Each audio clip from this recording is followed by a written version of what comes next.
Laurence, vous recevez ce matin Alexis Corbière. Bonjour Alexis Corbière. Bonjour. Bienvenue dans la matinale de CNews. Hier soir, le président de la République n'a pas mâché ses mots pour dénoncer l'attitude de la NUPES qui a pactisé avec le Rassemblement national pour voter une motion de censure. Il dit les députés écolos, communistes, socialistes et France Insoumise, ils sont prêts à se mettre main dans la main avec le Rassemblement national. Ils sont du côté du désordre et du cynisme. Que lui répondez-vous ? Je sais pas, c'était un moment de la comédie française, du théâtre français. C'était une colère feinte ? Totalement. C'est totalement Pourquoi ? manœuvrier. Parce que ce qu'il dit déjà est faux, personne n'a pactisé, personne n'est main dans la main. Il s'étonne qu'il y aurait des votes communs que nous avons fait avec le Rassemblement national. Je dis à ceux qui nous écoutent que depuis le mois de juin, j'ai calculé, il y a eu 90 votes communs, au moins sur ce qu'on appelle les scrutins publics à l'Assemblée nationale, entre les députés macronistes et le Rassemblement national. Monsieur Macron ne s'est pas évanoui. 90 fois, ses amis ont voté avec le Rassemblement national. À l'Assemblée, la question, c'est pas qui vote éventuellement comme vous, c'est qu'est-ce que c'est que vous votez. Nous avons présenté... Là, c'était des votes d'adhésion. Là, vous votez contre. Absolument pas. Non, mais il n'y a pas d'adhésion. Justement, vous êtes en train de dire, quand c'est contre, c'est pas une adhésion. Quel est le sujet ? Quel est le sujet qu'il essaie de masquer en faisant ces grands cris, cette fausse indignation, qui après, j'aimerais le dire aussi, pose des problèmes sur l'avenir du pays. Mais d'abord, ce qu'il veut masquer, c'est que son gouvernement est minoritaire à l'Assemblée nationale, et moi je crois minoritaire dans le pays, et impose des mauvais budgets, que ce soit budget ou projet de loi de finances sur la sécurité sociale, par un article qui est le plus autoritaire de la Ve République, qui par ailleurs sont des institutions qu'il faudrait revoir, et donc il fait que d'un seul coup les parlementaires finissent quick, alors qu'ils ont peu discuté, on a moins discuté que les années précédentes, et en gros, bon, ça déjà c'est autoritaire. Ça brutalise le débat, pour vous. C'est ce que je pense, que nous avons dit, c'est pas bien, c'est de l'anti-parlementarisme. Attention, je dis aux Français, c'est pas bien que tous les pouvoirs se concentrent sur le président et que de plus en plus le Parlement est méprisé. On dit c'est des bavards, trop payés, ils foutent rien, etc. Alors que c'est quand même là où il y a toutes les sensibilités politiques qui discutent et qui cherchent à améliorer les choses. Par exemple, sur le projet de loi de finances, ils veulent faire encore 18 milliards d'économies sur l'hôpital public. Qui en a tant besoin ? Les pédiatres nous disent que notamment, il y a encore, je pense, en Ile-de-France, qu'un enfant qui a dû quitter l'Île-de-France pour aller se faire soigner à cause de la bronchiolite parce que notre hôpital public ne peut même plus accueillir ça. Bref, et eux, ils veulent encore faire des économies. Alors là, ils brutalisent 49.3. Et pour masquer ça, nous, on dépose une motion de censure. Pour sanctionner le gouvernement, c'est la seule arme dont on dispose. Marine Le Pen, elle, a voté notre motion de censure. Nous n'avons pas voté la sienne. Et vous n'avez pas fait en sorte qu'elle la vote en gommant sur la motion alors de censure. Ça, c'est faux. Alors ça, c'est faux. C'est un menteur. On va juste menteur. expliquer à nos téléspectateurs que d'après certains socialistes, d'ailleurs, dans la motion de censure, vous auriez gommé toute allusion à l'immigration pour que Marine Le Pen et ses députés puissent voter la motion. Merci Laurence Ferrari. D'abord, vous avez dit d'après certains socialistes. C'est-à-dire qu'il y a un congrès au Parti socialiste et des cyniques qui soutenaient François Hollande, qui par exemple nous ont pas démontré un grand amour pour l'immigration, les mêmes qui voulaient la déchéance de nationalité, cherchent à bousculer Olivier Faure et invente une fable.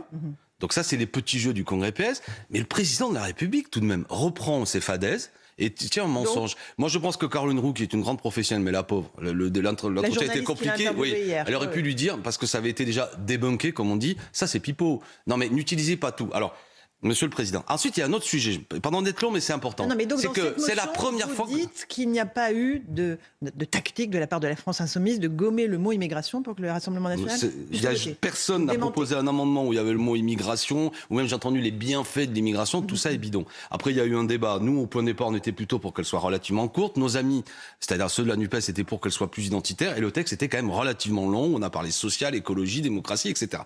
Bref, après, ce qui m'inquiète de la part d'Emmanuel Macron, parce qu'en Ve République, c'est pas rien la parole du président. C'est la première fois, même M. Sarkozy, même M. Chirac, qui sont des adversaires politiques de mes idées, mais n'avaient jamais fait ce qu'il est en train de faire, mettre un signe égal entre ce que nous représentons et l'extrême droite. Et en gros de dire, ils sont main dans la main, ce qui est faux. Ça, c'est fou. C'est fou. Il est en train de pulvériser déjà le paysage politique traditionnel. Il ment aux Français. Il est d'un cynisme total. Il banalise Madame Le Pen. Et c'est pas bien. Alors, je comprends qu'il soit à la ramasse actuellement le président de la République, parce que 34% seulement des Français, selon le sondage, soutient sa politique. On voit bien qu'il est minoritaire à l'Assemblée nationale. Il est élu au second tour essentiellement sur un rejet de Madame Le Pen. Je rappelle que le même qui nous gifle et qui nous insulte était bien content de s'adresser au second tour de l'élection présidentielle, aux gens comme moi, aux électeurs de Mélenchon, pour dire regardez bien, même si j'ai des accords tout de même face à Madame Le Pen. Bref, c'est un cynique et je pense qu'il en paiera le prix politique parce que ça agace. Parce qu'en plus, hier soir, au-delà de tout, là aussi, il a dans fait... les urnes, vous voulez dire payer le prix politique dans les urnes. Mais ça se passe... le paiera prix politique. Il le pourra plus lui, mais en tout cas, ses députés ou ses... Bien sûr, je pense que ça va continuer à aggraver la crise. Tout de même qu'on y pense. La seule chose qui a une légitimité aujourd'hui dans le pays, c'est lui, qui a été élu, je le répète, après avoir fait... par rapport au nombre d'inscrits, 20% du nombre d'inscrits, c'est-à-dire 26% au premier tour, et 38% du nombre d'inscrits au second, Donc, face à Madame Le Pen. Vous questionnez encore la légitimité de son élection ? Je suis en train de vous dire qu'il est le seul légitime. D'accord. Mais je rappelle les conditions de sa légitimité. C'est-à-dire que quand vous êtes un président de la République qui, sur votre programme, n'a rassemblé que 20% des électeurs inscrits, et qu'après, ce que vous obtenez, c'est une majorité, une Assemblée nationale où vous êtes minoritaire, ça doit vous amener à être modeste et à comprendre quoi ? Que notre pays actuellement est secoué par beaucoup de tensions. Beaucoup d'inquiétudes, qu'il n'y a pas de majorité macroniste dans ce pays.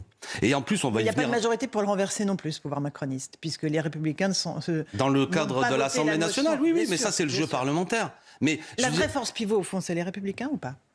Aujourd'hui, du point de vue du jeu, je ne sais pas si ceux qui nous suivent comprennent, ils sont 65 députés. Ils sont pas idiots, hein. Non, mais parce que ça nécessite un peu... Non, mais je ne dis pas du tout qu'ils sont idiots. Mais je pense et qu'il ils y a aiment des la choses... politique. Hein. Et j'en doute pas. Mais je veux dire, il faut suivre, des fois, comprendre, il y a 577 députés, il y en a 65 républicains, qui, eux, effectivement, se sont abstenus l'autre soir sur les motions de censure, et qui, s'ils votaient demain une motion de censure, même d'ailleurs leur porte-parole, M. Marlex, a dit que peut-être ils en présenteraient une prochaine fois, eh bien, ce gouvernement pourrait chuter. Alors, s'il ne s'agit pas de le faire chuter pour chuter, il s'agit de mettre en œuvre une autre politique. Comment régler tout ça ? Moi, je l'ai dit l'autre soir à l'Assemblée nationale parce que je me suis exprimé pour le groupe. Il y a un endroit où on peut bâtir une nouvelle majorité. C'est pas à l'Assemblée, c'est dans le pays.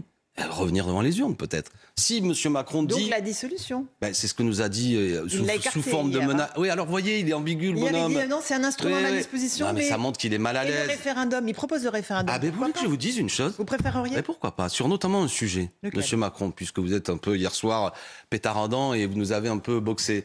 Faites un référendum sur les retraites. Faites un référendum. Posons la question aux Français, elle est simple. Voulez-vous travailler plus longtemps ? Voulez-vous travailler jusqu'à 65 ans ? Voulez-vous travailler jusqu'à 64 ans ?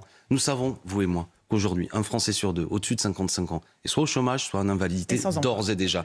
Voilà. Si on va repousser encore plus, nombre de trimestres, années de déclenchement de la retraite... Il dit que ça améliorera l'emploi, là, justement, des plus de 55 ans. Je suis obligé, pardon, Monsieur le Président de la République, vous êtes un menteur. Vous êtes un menteur. Le fait de rallonger l'âge de déclenchement de la retraite et de rallonger le nombre de trimestres, au vu actuellement du marché du travail, ne créera qu'une chose, des pensions plus basses. Des gens qui auront encore moins de cotisations pour avoir une retraite à temps complet. Voilà. Donc c'est pas bien de mentir aux Français. Je ne sais pas d'où lui vient cette idée, pourquoi il veut brutaliser le monde du travail comme ça, alors que les gens souffrent, alors que je rappelle en plus que l'espérance de vie en bonne santé pour un homme, je crois qu'elle est à 62,7, pour une femme à 64 ans. Donc ça veut dire que la moitié des Français quasiment, péniblement quand ils auront la retraite, 1 sur 2, en plus, sera plus en situation ils seront abîmés. Enfin, je veux dire, Monsieur Macron, arrêtez de violenter comme ça notre peuple. Il travaille dur. Et autre chose, quand il nous attaque, il dit que nous ne serons pas du côté du mérite et du travail. Mais enfin, il dit, j'aime la France du travail et du mérite. Et moi aussi, j'adore la France du travail. Et la France du travail qui est bien rémunérée, qui est justement rémunérée. Là, actuellement, il y a les salariés de Géodis, une plateforme de distribution là, qui sont en grève. Les types, ils sont payés à peine le SMIC avec une entreprise qui a fait des bénéfices importants. Quand on aime le travail, le beau travail, il mérite une belle rémunération. Ce qui monte dans le pays, ça c'est passionnant. Mais j'entends bien. Mais à commencer aussi par les petites gens qui font un travail indispensable et pénible et qui sont payés de manière indigne. Je veux dire, et dans des groupes qui font des profits, on peut le faire. On va sans doute en parler. Regardez, je veux avoir une pensée pour les AESH dans les écoles. Milliards d'euros. Je veux avoir quand même une pensée pour les AESH dans les écoles, parce que moi je défends le travail et le mérite. Et je n'aime pas quand M. Macron veut faire croire qu'il serait le seul, alors que lui ne le fait pas. Les AESH, c'est les dames ce sont les dames parce que c'est un métier féminin. Les enfants qui sont détectés comme ayant un handicap dans nos écoles, indispensables, elles sont payées 800 euros.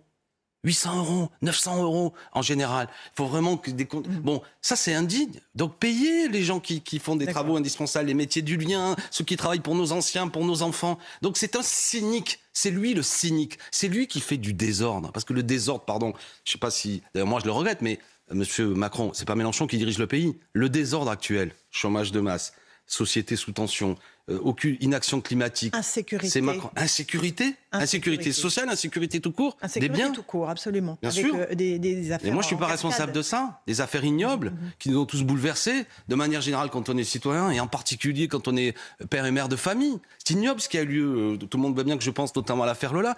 Mais cette insécurité qui est là dans le pays, des violences faites aux personnes, je veux dire, c'est dû à beaucoup de choses, à une dégradation du lien social, sans aucun doute, à peut-être parfois la police qui n'a pas toujours les moyens de bien travailler, à une justice qui est saturée, à des gens aussi qui sont dans des troubles psychiques, qui sont en liberté parce qu'il y a quasiment peu de moyens, on a fermé des lits psychiatriques. En prison, je lisais toujours un rapport qui disait qu'un prisonnier ne voit pas de psychiatre, donc des gens qui sont abîmés, qui rentrent en prison, sortent parfois encore plus abîmés. Tout ça, ça tombe pas du ciel, c'est des politiques publiques qui laissent faire ça. Hier, le président a fait le lien entre délinquance et immigration sans le faire. C'est-à-dire qu'il dit, je ne veux pas faire de lien existentiel entre la délinquance et l'immigration, mais il existe un lien dans les chiffres que Gérald Darmanin notamment avait donné. 55% des délinquants arrêtés à Paris, par exemple, sont de nationalité étrangère.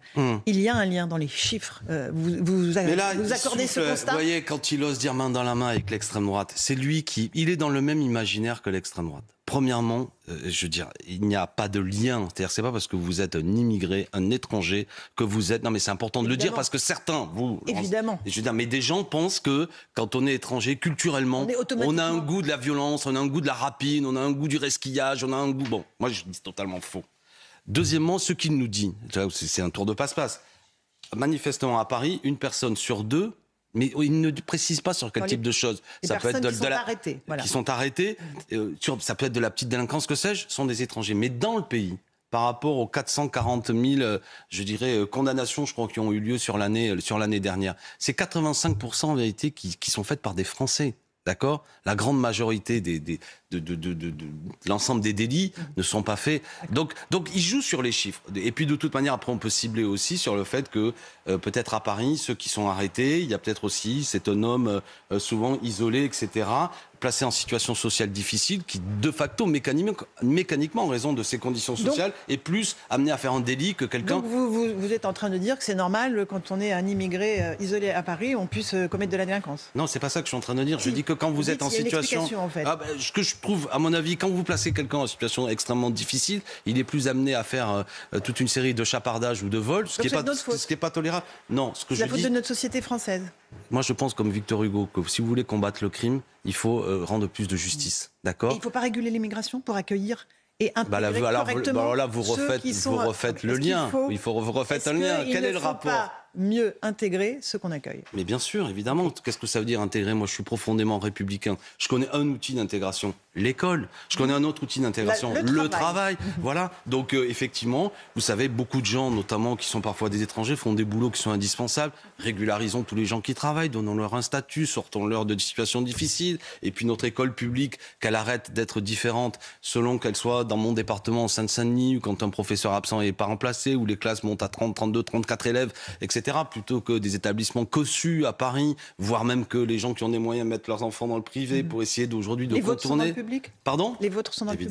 Évidemment. Moi, vous savez, je suis prof de l'éducation nationale. Évidemment qu'ils sont dans le public. Mais y compris par moments, vous savez, il y a une telle dégradation. Pourtant, j'ai la passion de l'école publique, que je connais des parents qui mettent leurs enfants dans le privé. Et vous les comprenez ? À la fois, j'essaie de discuter avec eux, mais je comprends qu'on veut le meilleur pour ses enfants. Vous pouvez prendre, donc ceux qui ont les moyens le font. Mais on s'éloigne de notre sujet. Mais c'est notre sujet. Non, mais pour revenir à Emmanuel Macron, au-delà de tous ces aspects, qu'est-ce qu'il a annoncé au fait hier soir pour les gens ?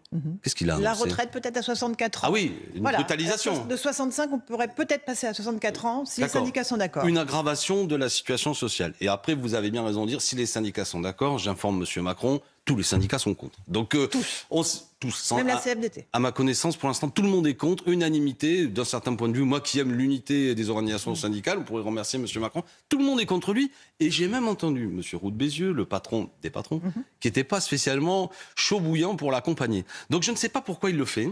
En vérité, c'est un marqueur. Il a fait une promesse de campagne. C'est idéologique, c'est sectaire. Il est tout seul. Il pense qu'on lui a demandé. Alors voilà, peut-être qu'il pense qu'il a été élu là-dessus. Et moi, je pense qu'il n'a pas été élu là-dessus. Je pense qu'il n'a pas été élu là-dessus. Il a été élu sur un argument. Oui, c'est ce qu'il a dit au second tour. Il n'avait que ça à dire. Face à Madame Le Pen. Je ne l'ai pas entendu mener une campagne de second tour en disant on va travailler jusqu'à 65 ans. Voire même, si je me souviens bien, il avait dit que là-dessus, ça pouvait se discuter. Il avait évoqué le chiffre de 64 ans. Non, il avait dit que les choses pouvaient se discuter. Par ailleurs, le même disait en 2019, la vidéo circule sur les réseaux, que c'est une folie de voir faire travailler plus longtemps. Bref, c'est un caméléon, en vérité. On ne sait pas très bien, il s'adapte selon les moments. Là, il est dans son moment un peu... Je vais vous faire travailler plus longtemps. Dans son moment égotique, tout ce qu'il a fait est bien, c'est ce que j'ai compris de l'émission hier soir, c'est parfait. Les prix augmentent, c'est pas son problème. Je veux dire, regardez. Les salaires ne seront pas indexés sur l'inflation. Juste un détail, comme nous disait une personne qui travaillait avec moi. L'huile a pris 130% d'augmentation. L'huile, pardon. L'huile, pardon, excusez-moi. Vous parlez du président Macron. Non, je ne me permettrai pas de... Le champagne, 1,3% d'augmentation. Ce que je veux dire par ce chiffre-là, c'est que c'est les produits qu'utilisent les plus courants, que les gens les plus modestes achètent, qui ont augmenté le plus. Par contre, on n'achète pas facilement du champagne quand on est payé au SMIC. L'augmentation des prix n'est pas exactement la même. Donc il faut bloquer les prix de première nécessité, de ce que nous avons dit. D'accord. Je sais, mais ça serait un cercle dangereux qui alimenterait... Il l'avait fait à l'occasion de la crise du Covid sur les masques, par exemple. Il avait bloqué le prix des masques. Quand il y a un moment de crise, il faut le faire. Deuxièmement, il faut convoquer une conférence salariale pour mettre un peu autour d'une table, notamment les patrons qui le peuvent, pour qu'il y ait des augmentations de salaire. Parce que c'est lui qui va créer le désordre. Le désordre, c'est lui. Le désordre, c'est Macron. Le cynique, c'est Macron. Qui, quand une fois plus, il est en difficulté politique, veut faire croire c'est la faute à Mélenchon. Regardez, main dans la main avec Marine Le Pen, programme commun. Menteur, menteur, menteur. Mais en faisant ça, il n'aide que, je répète, Madame Le Pen, en la mettant au centre de tout, alors qu'en vérité, elle-même est en difficulté. Parce que je veux dire à ceux qui votent Madame Le Pen, qui nous regardent, parce que j'aimerais leur dire, parce que moi je respecte... C'est mieux que vous. Mais j'entends bien. Non mais difficulté sur ce qu'elle fait. Parce que moi, je connais des gens qui votent Rassemblement National et d'un certain point de vue, je veux leur parler. Madame Le Pen, à l'Assemblée nationale, a voté contre l'augmentation du SMIC. Madame Le Pen, à l'Assemblée nationale, a voté contre le rétablissement de l'ISF, cet impôt pour les plus riches. Madame Le Pen ne défend pas les milieux populaires à l'Assemblée nationale. Oui, du gouvernement. Voilà. Donc vous voyez, main dans la main. Non mais, voyez... Merci Laurence Ferrari. Main dans la main, Monsieur Macron. Oh là là, vous êtes main dans la main avec Madame Le Pen. Elle a voté votre loi pouvoir d'achat à l'Assemblée. C'est du baratin. Hier soir, il a fait du théâtre là-dessus. Mais j'ai l'habitude qu'il fasse du théâtre. Mais là où je lui en veux, pardon de répéter l'argument, c'est qu'en faisant ça, il sous-entendrait que moi et Madame Le Pen, on va faire un gouvernement demain. C'est faux. C'est faux, c'est un menteur. Et la faiblesse de ces arguments, à mon avis, démontre la faiblesse politique dans laquelle il est. Nous, on est prêts aujourd'hui à gouverner avec la NUPES. On est prêts à être une alternative. On est prêts, si on retourne devant les électeurs, à mener le combat. Et enfin, pour terminer, puisque le dossier des retraites est sur la table, on est prêt à consulter, et on le demande, les Français là-dessus. Qu'il ait le courage un peu, Monsieur Macron. C'est facile, une émission politique, il est habile, il est intelligent, il sait... Mais qu'il vienne devant les Français. Et vous verrez, il est minoritaire dans le pays. Alors, je ne sais pas si on a le temps pour une dernière question. Pardon. Où le temps est fini. Sur la Coupe du Monde, oui. Est-ce qu'il faut boycotter la Coupe du Monde Moi, là où j'en suis, je suis monté au créneau avec mes amis. Au minimum, à ce stade, boycott diplomatique. Pourquoi pour ne pas accompagner cette Coupe du Monde aux 3 scandales écologiques. Pas le temps de développer, mais enfin, c'est une aberration écologique. Sociale, selon certains de vos confrères anglais, 6500 ouvriers retrouvé la mort directement ou indirectement durant les travaux. Démocratique, c'est une monarchie pétrolière rétrograde. Le droit des femmes n'est pas respecté, le droit des homosexuels. Alors moi, je termine sur un argument, au minimum, parce que elle est là. Je soutiens la demande d'Amnesty International qui interpelle la FIFA pour qu'il y ait un fonds d'indemnisation de 440 millions d'euros qui soit débloqué pour que les familles des ouvriers qui ont perdu la vie au moins soient indemnisées.